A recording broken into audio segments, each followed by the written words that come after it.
হাতে মাখা বড় মাছের পুরপুরি। যারা বড় মাছ খেতে পারেন না, আমার এই রেসিপিতে একবার বাড়িতে ট্রাই করে দেখবেন। এটা এত মজার হয় খেতে, একবার এভাবে রান্না করলে বড় মাছ বারবার এভাবেই রান্না করে খাবেন। এর জন্য শুরুতেই পেঁয়াজের বাটা, তার সাথে ধনিয়া, জিরা এবং শুকনা মরিচ বাটা নিয়েছি, আদা রসুন বাটা দিয়ে দিলাম, এখন দিয়ে দিচ্ছি স্বাদ মতো লবণ, হলুদের গুঁড়া দিয়ে দিলাম খুব অল্প পরিমাণে, আর এখন দিয়ে দিব তেল।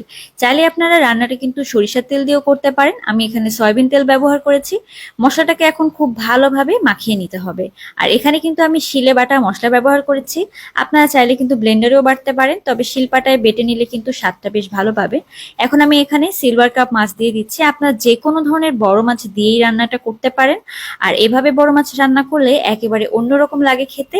আর যারা বড় মাছ খায় না তারাও কিন্তু পছন্দ করবে। ভালোভাবে আমি একটু মেখে নিচ্ছি, আর দিয়ে দিয়েছি টমেটো ছোট ছোট করে কেটে, এতে করে স্বাদটা বেশ ভালো পাওয়া যাবে। আর মাছটাকে এখন মাখানো হয়ে গেলে আমি 15 মিনিটের মতো রেখে দিব। তারপরে আমি চুলার জালটা অন করে এই মশলার মধ্যেই মাছটাকে কিছুক্ষণ একটু লাল লাল করে কষিয়ে নিব। মানে মাছটা একটু ভাজা ভাজা হয়ে আসলে এখানে আমি পানি দিয়ে দিচ্ছি খুব অল্প পরিমাণে সেদ্ধ হওয়ার জন্য। সেদ্ধ হয়ে যখন মাছটা ভাজা ভাজা হয়ে নিচের দিকে লেগে আসবে, তখনই কিন্তু তৈরি হয়ে যাবে বড় মাছের পুরপুরি।